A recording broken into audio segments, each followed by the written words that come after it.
നിൽക്കുന്നത് നമ്മുടെ ശബരിമലയുടെ അടുത്ത് തന്നെ, അതായത് ഒരു 15-20 കിലോമീറ്റർ ദൂരത്തിലുള്ള 30 കിലോമീറ്റർ, അതായത് റോഡ് ദൂരം 30ഉം നടന്നു പോയാൽ അല്ലെങ്കിൽ വനത്തിലൂടെ കയറി പോയാൽ 10-15 കിലോമീറ്റർ അടുത്ത് നിൽക്കുന്ന ഒരു ക്ഷേത്രമാണ്. ഇതൊരു കുടുംബക്ഷേത്രമായിരുന്നു പണ്ട്. ഇപ്പം അത് കരക്കാർക്ക് വിട്ടുകൊടുത്തിട്ട് കരക്കാരാണ് ഇതിന്റെ കാര്യങ്ങൾ നടത്തുന്നത്. ഭഗവാന്റെ നടയിൽ വന്ന് നമ്മൾ ഞാനൊരു മഹാദേവന്റെ ഭക്തനാണ്. ഭഗവാന്റെ നടയിൽ വന്ന് എന്തൊരു കാര്യം ഞാൻ ഇന്ന് പറഞ്ഞിട്ടുണ്ടെങ്കിൽ അത് സാധിച്ചു തന്നിട്ടുണ്ട്. അതുപോലെ തന്നെ വിശ്വസിച്ച് ആര് വന്നിവിടെ എന്ത് കാര്യങ്ങൾ പറഞ്ഞാലും ഓൾറെഡി നടത്തി കൊടുക്കുന്ന ഭഗവാനാണ്.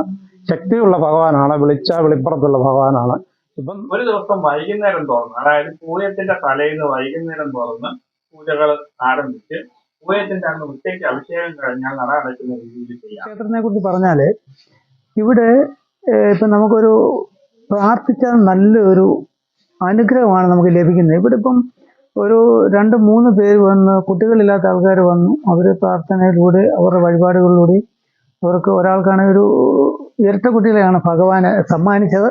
വേറൊരാൾക്കൊരു കുട്ടി ഉണ്ടായി. അതിൽ നിന്നൊക്കെ ഞങ്ങൾക്ക് വളരെയധികം സന്തോഷമാണ് ലഭിക്കുന്നത്. നമ്മൾ എന്ത് കാര്യം പറഞ്ഞാലും അത് ഭഗവാന് എനിക്ക് പൂർണ്ണ വിശ്വാസമാണ്. അദ്ദേഹം നമുക്ക് കൃത്യമായിട്ട് നടത്തിത്തരും.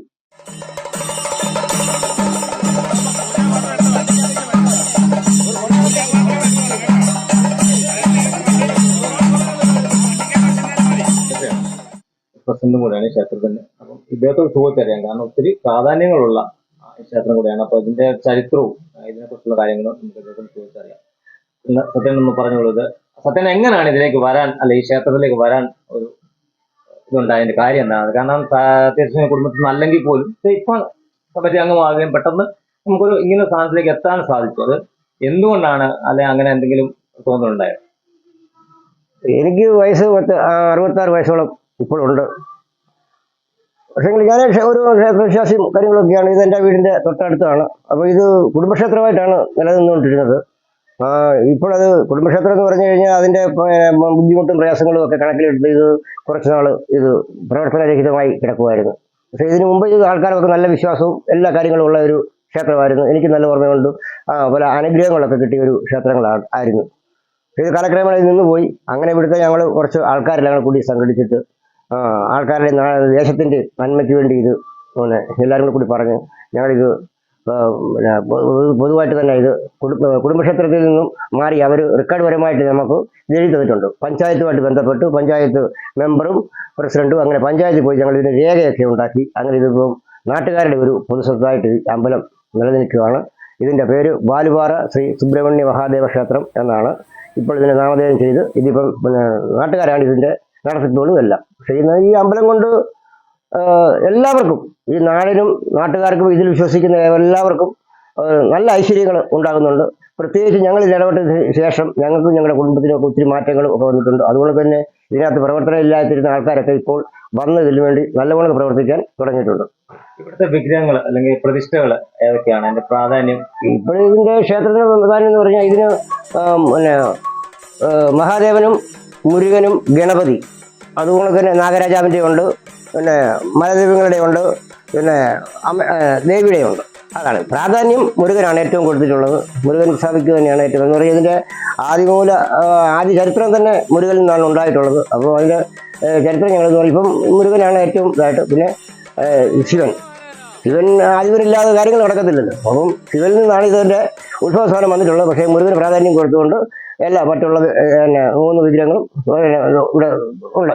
നിത്യപൂജ ഉള്ളത് ഇവിടെ അടുത്ത നിലയ്ക്കൽ കഴിഞ്ഞാൽ പിന്നെ നിത്യപൂജയുള്ള ക്ഷേത്രം നിലയ്ക്കലാണല്ലോ. നിത്യപൂജയുള്ള ക്ഷേത്രം നിത്യപൂജയുള്ള ക്ഷേത്രം നിലയ്ക്കൽ മാത്രമേ ഉള്ളൂ. അതുപോലെ തന്നെ നമ്മുടെ പ്രത്യേകിച്ച് വലിയൊരു വിഗ്രഹമല്ലേ, വലിയൊരു വിഗ്രഹം തന്നെയാണ് മഹാദേവനെ വെച്ചിട്ടുള്ളത്. എനിക്കൊരു ഉദ്ദേശം, എൻ്റെ ഒരു ഓർമ്മ എന്ന് പറഞ്ഞാൽ ഇത് സ്വയംഭൂവിൽ നിന്ന് ഉണ്ടാകാനാണ് സാധ്യത. അല്ലെങ്കിൽ ഇതുകൊണ്ടൊക്കെ ഒരു ക്ഷേത്രവും അതിപുരാതനമായ ഒരു ആലും ഒന്നും ഇവിടെ ഉണ്ടാകാൻ സാധ്യതയില്ലല്ലോ.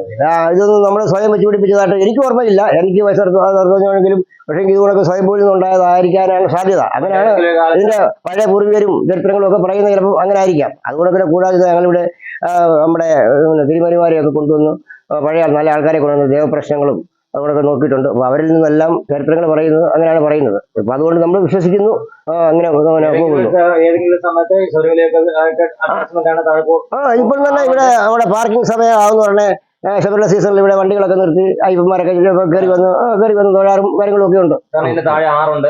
താഴെ കക്കാട്ടാറുണ്ട്. താഴെ പോയ ആൾക്കാർ ഇവിടെ വന്ന് ഈ വിളക്ക് കത്തിക്കുകയോ ഉപയോഗിക്കുകയൊക്കെ ചെയ്തിട്ടുണ്ട്.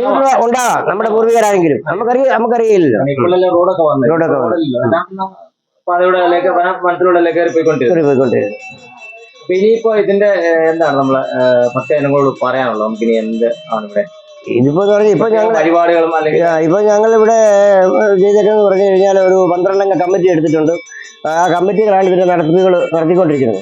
പക്ഷേ പരിപാടി എന്ന് പറഞ്ഞാൽ മുരുകന്റെ ക്ഷേത്രങ്ങളിലെ പരിപാടികളെല്ലാം കൂടുതലും അതും നടക്കുന്നുണ്ട്. ശിവക്ഷേത്രത്തിൽ നടക്കുന്നുണ്ട്. ഗണപതിയുടെ പരിപാടികളെല്ലാം നടക്കുന്നുണ്ട്. രാവിലെ തന്നെ ഗണപതി നടക്കുന്നു. എങ്ങനെയാണ് നമ്മൾ ഇങ്ങനെ ഒരു കമ്മിറ്റിയിലേക്ക് വരാനും അല്ലെങ്കിൽ ഒരു ക്ഷേത്രം ഉണ്ടെന്ന് അതിനെ കുറിച്ചുള്ള അറിവും അല്ലെങ്കിൽ ഒരു കാര്യത്തിലേക്ക് എത്താനുള്ള കാര്യം അടുത്ത് ആണെങ്കിൽ പോലും അനുഭവങ്ങൾ ക്ഷേത്രത്തിൽ വന്നുള്ള അനുഭവം അല്ലെ? നമ്മള് ഇവിടെ ആദ്യകാലത്ത് ഇവിടുത്തെ ഒരു പയ്യന് ഒരു 2 അനുഗ്രഹം കിട്ടിയതാണ്. ആ സമയം തൊട്ട് ഞാൻ ഈ അമ്പലത്തിൽ സജ്ജീകരണമാണ്. ആദ്യകാലമൊക്കെ ഇങ്ങനെ പൂജകൾ നല്ല രീതിയിൽ നടന്നുപോയി. ലാസ്റ്റ് ഒരു 4 വർഷത്തോളം അനുഗ്രഹങ്ങളുണ്ടായിരുന്നു. ആ സമയത്ത് നമുക്ക് ഈ നാട്ടിൽ ഒരുപാട് നല്ല കാര്യങ്ങളും സൽപ്രവൃത്തികളൊക്കെ നടന്നതാണ്. അങ്ങനെ വന്ന് 4 വർഷം കഴിഞ്ഞ് നിന്ന് പോയപ്പോൾ ഒരു കുടുംബക്കാരെ കൊണ്ടൊരു ക്ഷേത്രം നമുക്ക് മുന്നോട്ട് കൊണ്ടുപോകാൻ പറ്റാത്ത സാഹചര്യം വന്നപ്പോൾ നിന്ന് പോവുകയും പിന്നെ നമ്മുടെ ഈ നാട്ടിൽ അതിൻ്റെതായ അനർത്ഥങ്ങളും കാര്യങ്ങളും ഒക്കെ ഉണ്ടായി കഴിഞ്ഞപ്പോൾ വീണ്ടും എല്ലാവരും കൂടെ കുടുംബക്കാരും നാട്ടുകാരും കൂടെ സഹകരിച്ചുകൊണ്ട് വീണ്ടും ഈ അമ്പലം നമ്മൾ പുനരുദ്ധാരണം നടത്തി വീണ്ടും പ്രതിഷ്ഠയൊക്കെ നടത്തി കൊണ്ടുവന്നതാണ്. അത് വീണ്ടും ഒരു കാലഘട്ടത്തിൽ സാഹചര്യങ്ങൾ കൊണ്ട് വീണ്ടും മുടങ്ങിപ്പോയി. അങ്ങനെ ആയി കഴിഞ്ഞപ്പോൾ നമ്മൾ നാട്ടിലിറങ്ങി ഒരു പൊതുപ്രവർത്തനം പിരിവൊക്കെ നടത്തി കഴിഞ്ഞപ്പോൾ ചില ആൾക്കാരുടെ ഇടയിൽ ഇതൊരു കുടുംബക്ഷേത്രമല്ലേ, ആ കുടുംബക്കാർ സഹകരിച്ചാൽ പോരെ എന്നൊരു ധാരണ വന്നു.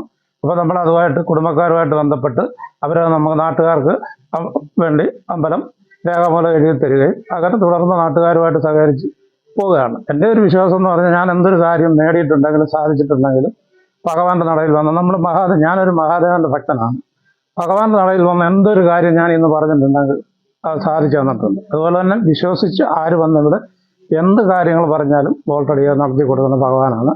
ശക്തിയുള്ള ഭഗവാനാണ്. വിളിച്ചാൽ വെളിപ്പുറത്തുള്ള ഭഗവാനാണ്.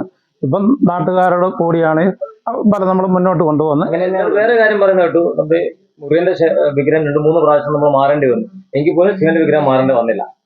അതിൽ തന്നെ അറിയാൻ പറ്റുന്നുണ്ട് ശിവൻ ഇവിടെ സ്വയംഭൂവായിട്ടുള്ളതാണെന്നാണ് അല്ലെ? അങ്ങനല്ലേ? അതെ അതെ, ശിവൻ സ്വയംഭൂവായിട്ടുള്ള ദേവന്മാരുടെ ദേവനാണല്ലോ മഹാദേവൻ.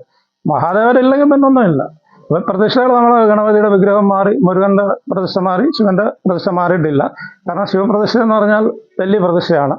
ശിവന് ഇല്ലെങ്കിൽ പിന്നെ ഒന്നുമില്ലല്ലോ. അങ്ങനെയാണ് ഇത് നടന്നുകൊണ്ട് പോകുന്നത്. ഇപ്പം നമ്മൾ പിന്നെ നട തുറക്കുന്നത് പൂയം നാളിലാണ്. ഇപ്പൊ ഇങ്ങോട്ട് വന്നാണ് പറയുന്നത്. അടുത്ത ഇപ്പൊ തന്നെ നമുക്ക് 2 മാസത്തേക്കുള്ള ബുക്കിംഗ് ആയി, അന്നദാനം ബുക്കിംഗ് ആയി. അങ്ങനെ എല്ലാവരും എല്ലാം നല്ല ഭംഗിയായിട്ട് ഇപ്പം പോകുന്നുണ്ട്. അപ്പം അതിന് എല്ലാവരുടെയും സഹായ സഹകരണങ്ങളും എപ്പോഴും ഉണ്ടായിരിക്കണം. മാത്രമേ നമുക്ക് ഭഗവാന്റെ നാമധേയത്തിൽ നമ്മളെ ഗ്രാമത്തിലേക്ക് അല്ലെ നാട്ടിലേക്ക് കൊടുക്കാനുള്ള കാരണം എന്താ? കാരണം നമുക്കിപ്പോൾ സാധാരണപ്പെട്ട ഒരു കുടുംബക്കാരെ കൊണ്ടൊന്നും ഒരു ക്ഷേത്രം നിലനിർത്തി കൊണ്ടുപോകാൻ സാധിക്കില്ല. ഒന്നാമത്തെ കാര്യം, പൂജാതി കർമ്മങ്ങൾ ചെയ്യുന്ന ആൾക്കാർ നമ്മൾ ഈ മലയോര മേഖലയായതുകൊണ്ട് ഇവിടെ ഇല്ല. നാട്ടിൻപുറങ്ങൾ ഇപ്പോൾ ഇവിടുന്ന് വരുന്ന ആലപ്പുഴ, തിരുവനന്തപുരം ജില്ലകളിൽ നിന്നാണ് ഇവിടെ പൂജയ്ക്ക് ഒരാളെ വരുത്തുന്നത്.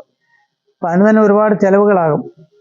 അപ്പം നിത്യപൂജ നടത്തണമെങ്കിൽ നമുക്ക് അതുപോലെ ചിലവാണ്. അതുകൊണ്ട് നമ്മൾ മാസത്തിലൊരിക്കൽ തന്ത്രി അത് ദേവപ്രശ്നം വെച്ച്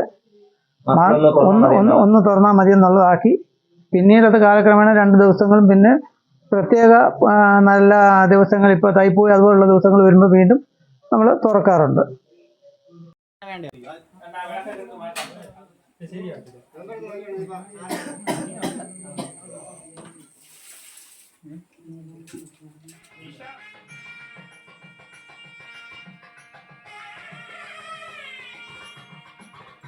ഈ ക്ഷേത്രത്തിന് ഏകദേശം ഒരു 40 വർഷത്തിൽ കൂടുതൽ പഴക്കങ്ങൾ ഉണ്ട്. ഇതിപ്പോൾ ഒന്ന് പുനരുദ്ധരിച്ച് ഇപ്പോൾ 1 വർഷം കഴിഞ്ഞേ ഉള്ളൂ പുനരുദ്ധാരണം കഴിഞ്ഞിട്ട്.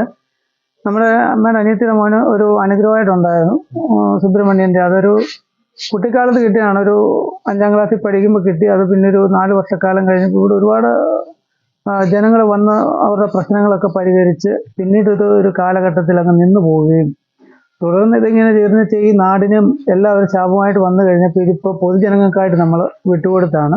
അപ്പം അങ്ങനെ ഇത് പുനരുദ്ധാരണം ചെയ്ത് ഇപ്പോൾ എല്ലാവരും സഹകരിച്ച് നല്ല രീതിയിൽ മുന്നോട്ട് പോകും. പിന്നെ ഈ ക്ഷേത്രത്തിനെ കുറിച്ച് പറഞ്ഞാൽ ഇവിടെ ഇപ്പം നമുക്കൊരു പ്രാർത്ഥിച്ചാൽ നല്ലൊരു അനുഗ്രഹമാണ് നമുക്ക് ലഭിക്കുന്നത്. ഇവിടെ ഇപ്പം ഒരു 2-3 പേര് വന്ന്, കുട്ടികളില്ലാത്ത ആൾക്കാർ വന്നു, അവർ പ്രാർത്ഥനയിലൂടെ അവരുടെ വഴിപാടുകളിലൂടെ അവർക്ക് ഒരാൾക്കാണെങ്കിൽ ഒരു ഇരട്ട കുട്ടികളെയാണ് ഭഗവാന് സമ്മാനിച്ചത്. വേറൊരാൾക്കൊരു കുട്ടി ഉണ്ടായി. അതിൽ നിന്നൊക്കെ ഞങ്ങൾക്ക് വളരെയധികം സന്തോഷമാണ് ലഭിക്കുന്നത്. നമ്മൾ എന്ത് കാര്യം പറഞ്ഞാലും അത് ഭഗവാന് എനിക്ക് പൂർണ്ണ വിശ്വാസമാണ്. അദ്ദേഹം നമുക്ക് കൃത്യമായിട്ട് നടത്തിത്തരും. ഒരു ബുദ്ധിമുട്ടുകൾ ഇപ്പം നാടിന് തന്നെ എല്ലാവർക്കും ഉയർച്ചയും മറ്റു കാര്യങ്ങളെല്ലാം നന്നായിട്ട് പോകുന്നുണ്ട്.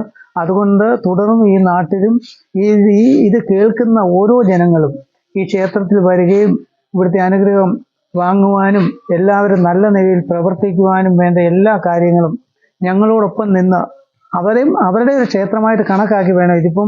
ഇതിപ്പം നിങ്ങളിത് ചെയ്യുന്നു, ഈ വീഡിയോ ചെയ്യുന്നെങ്കിലും നിങ്ങൾക്കും ഈ ക്ഷേത്രത്തിൻ്റെ അംഗമായിട്ട് പങ്കാളികളായിട്ട് കൊണ്ട് നിങ്ങൾക്കും കഴിവതെല്ലാം എല്ലാ സഹായ സഹകരണങ്ങളും ഞങ്ങൾക്ക് നൽകണമെന്നാണ് ക്ഷേത്ര കമ്മിറ്റിയുടെ പേരിൽ എനിക്ക് നിങ്ങളെ അറിയിക്കുവാനുള്ളത്.